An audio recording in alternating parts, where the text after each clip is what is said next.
Fingers crossed that the Evo is back up and running by the end of the week, guys. We will see, and I'll see you guys next time.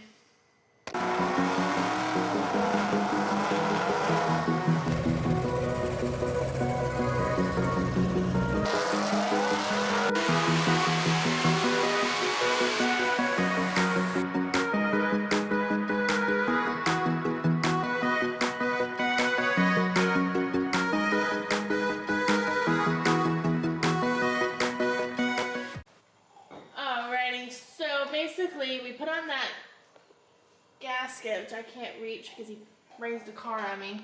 That was where we left off yesterday. We're about to put on the cover, which we made a little modification. We just used a white marker and highlighted the bottom, top dead center, and top dead center, and all the little markings. That way it's easier for us to see it when we put it on. We also marked this, so that way we're able to see it from the side.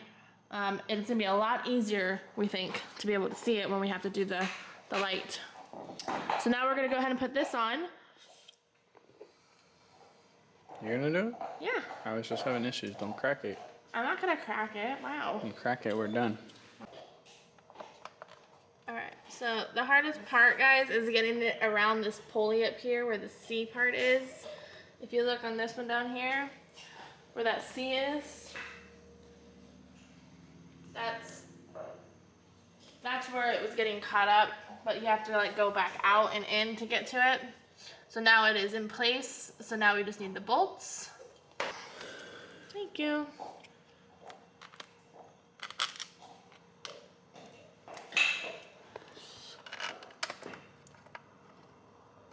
Alright guys, so we went to go tighten the cover, and the 10 that we had, for some reason, like, check this out, it doesn't fit. It's for sure a 10. You can see that it's a 10. And it's Craftsman. It's a Craftsman 10. It does not fit. We're not sure why, but it does not fit. So we got a long one. This is gear wrench. It fits perfect. And then we found another short 10. This is the one that I bought him for his birthday, ironically, and it fits perfect. Why it doesn't fit in this one? No idea. Anybody know? Makes no sense. Alright, so we've got all of them tightened, except for the two missing ones, obviously, and now we're going to the next pulley up here, which is all tightened. And that one's very difficult to get to. You have to do a little special dance at the top with this wrench, just to move the water pulley. So we did that. Now we're on this one, which goes up here.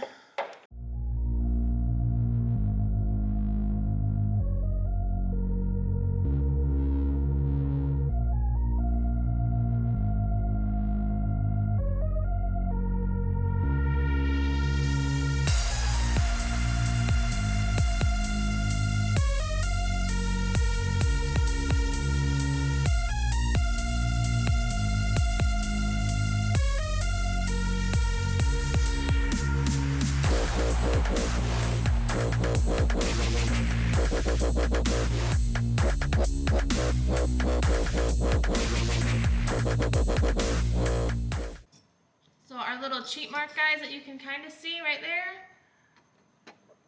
it shows that it is at top dead center, which means we timed it right. So our little white marking is just for like us helping being able to visualize it better. All right, next is, what's next? I feel like we have to put the belt on. Okay, where's the belt? Right there. Okay. No, you don't want to put AC in this car? I do, but I know you're not doing that right now. Pain in the butt. You know how to do this? I've only done it once. Let's see if she can get it first try. Probably not. Well, first off, you're inside out. I was testing it. Okay. You're testing me? That's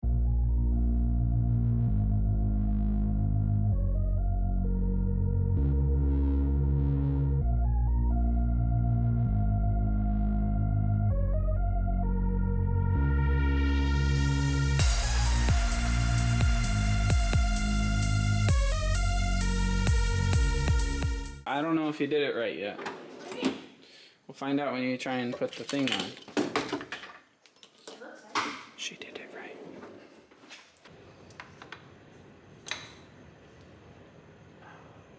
Remember, don't let go. Don't pinch your fingers. I don't have any hands to help you. Go as far as you can with that wrench.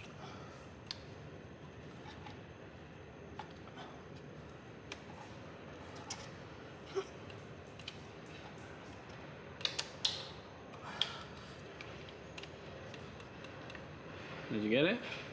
Check the alternator. It's good. Alright. You got it? Yep. Cheating? No, it's good.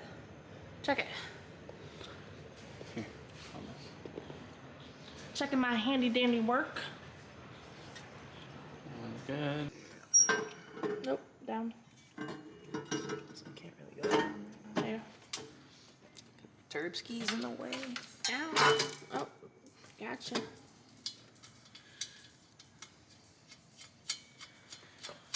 Oh boy! Ow, something sharp. Woo. So did we go 800? 900? Or 1,000? All right, look at that beautiful teardrop, guys. We've got this all bolted up, ready to go.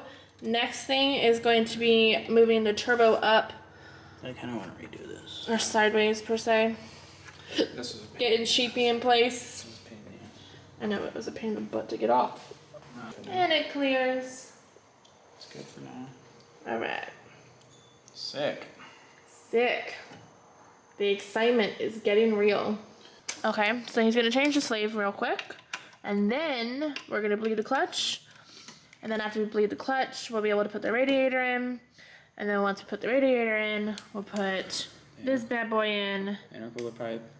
then we'll hook After the up- intercooler pipe, We'll we hook this up. basically have to do some fluids. And we'll do the radiator hose. And then we gotta do this. This is the most important piece. Yeah, that is, we have to wire that to the inside Of the ECU. of the ECU through the firewall. Yep. So that's gonna be the hardest part, which if you guys didn't catch that video, I'll link it above so you can see what I'm talking about in more of a detail. But in the meantime, we are going to go ahead and change the slave and bleed the clutch and get all that started. Right, guys, this is round 5, 6, who's keeping track of putting the Evo back together after a rebuild. Last thing we have to do is fluids and to wire the 2 wires from the coils right here, this green and yellow one that goes through the firewall, and inside down there there's a whole bunch of wire. So we're just getting the plugs for it right now. We have to pin it, and then it'll be first start. Super excited. I really hope the battery is good. We should have been charging it, but we haven't been. We like to live life on the dangerous side. So we will see if it works. So here we are, guys. Same night. A little bit later than we expected because we got sidetracked and ate dinner and watched an episode of Street Outlaws. So now we are finally back at the Evo. Everything is completely done. We put fluids in. We routed that coil, the 2 coils, 3 and 4, to the ECU on the inside. He just tightened the battery, what it sounded like. I don't see any oil on the floor. No oil on the floor, that's a positive sign. And he is about to load the new tune that we got sent to us with Infinity Tuner. Yeah, he's gonna do a little priming just to make sure there's no leakage.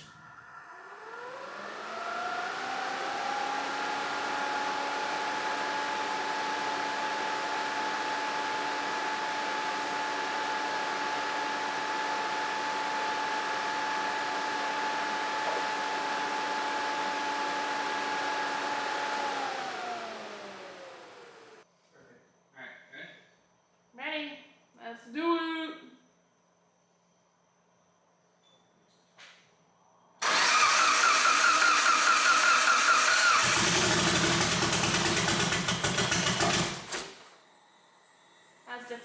official startup.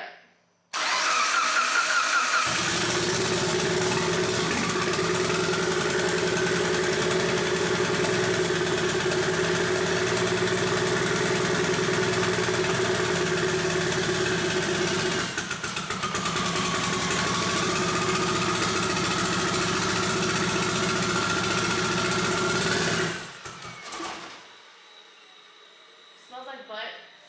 Alright guys, first official startup. Doesn't obviously idle right away. Yeah, it sounds like crap. Smells like crap. No leaks underneath, which is obviously a good sign. Alrighty guys, so there we have it. The Evo did officially do its first startup. It sounded like crap. It definitely smells like crap. And we're thinking it's either maybe clogged injectors, the battery could be just a little bit too low.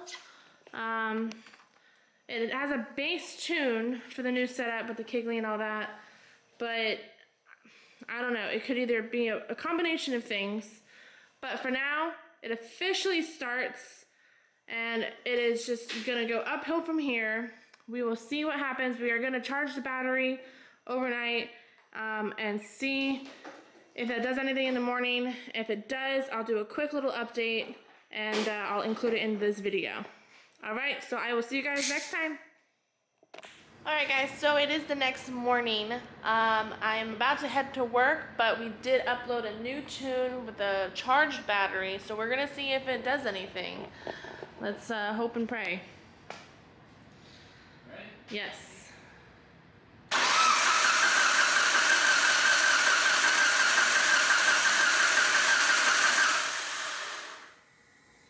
Junk.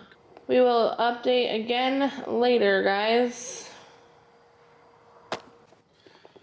Alright guys, so what we're gonna do is, instead of having all the sequential stuff hooked up, all that goes all the way back to the ECU and everything, I want to try and see if I can get it to fire on the old waste spark harness. And then what I'll do is I'll change this harness to here and then go in the computer and say that it's a waste spark system again and see what happens. So let me change that and then we'll try this again. Alright, so I have the computer set up. It's on the sequential ignition tune, so we have to go into wizards, setup wizard, and then on the first part where it says engine, you can see right here it is set to sequential. So what we're gonna do is we're gonna click the drop down box, go waste spark, click OK. It changes everything to what you need. So 1A, so it'll fire cylinder 1 and then cylinder 2A, and then it'll fire the waste spark 1 and waste spark 2, and then the firing order is 1, 2, 4, 3. So you're gonna restart ECU. Fuel pump's prime, everything's good, you can close it.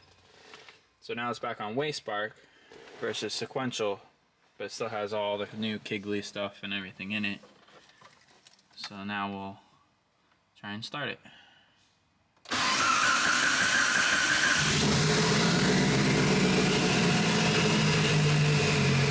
there you go. Started it right up.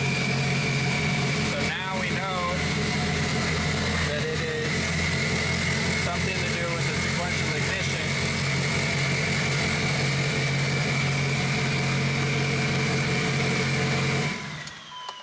Something to do with the sequential ignition, and when we were starting it and it kind of ran, but it ran funny, I checked the exhaust manifold to see if I could touch each runner. So I could touch each runner right here. I tapped it to see if it was warm. On the sequential one, only these two were warm.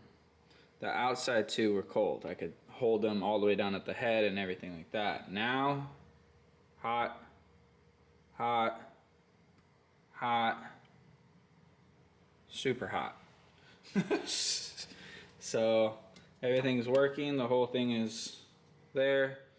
So what I'm gonna do, you can see that the sequential ignition harness is right here.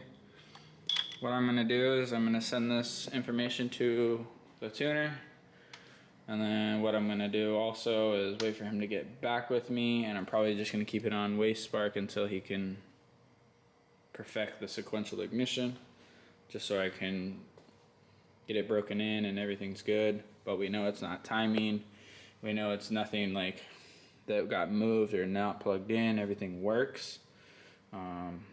So we'll see what happens. Alright guys, so we did get it finally going with the sequential ignition. It was out of timing. Mechanically it was in timing, but the ECU didn't know it was completely in timing, so we had to change the trigger offset with the new Kiggly trigger setup. So this is what happened. Let's see, so if I could show you on here, you can see that it's under one sequential coil unplug. So that's easy enough. So if you go to ignition sync,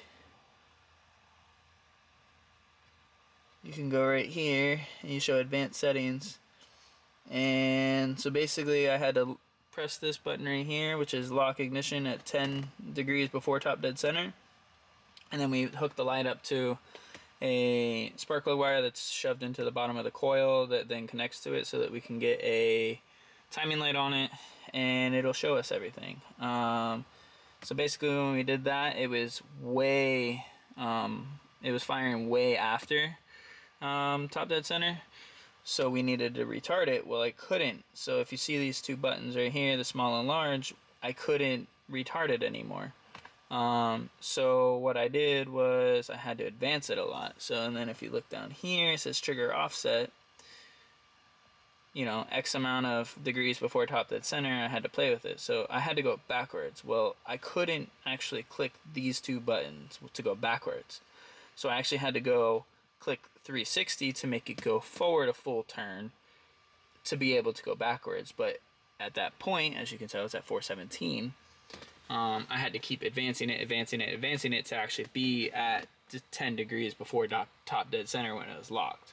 So now I can unlock it. It remembers that it's at 417, and now it actually starts. So now it starts out pretty quick. No foot on the gas, no nothing. It goes.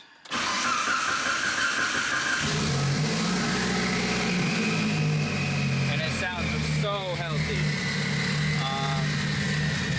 So as you can tell right there, everything is running. It sounds amazing.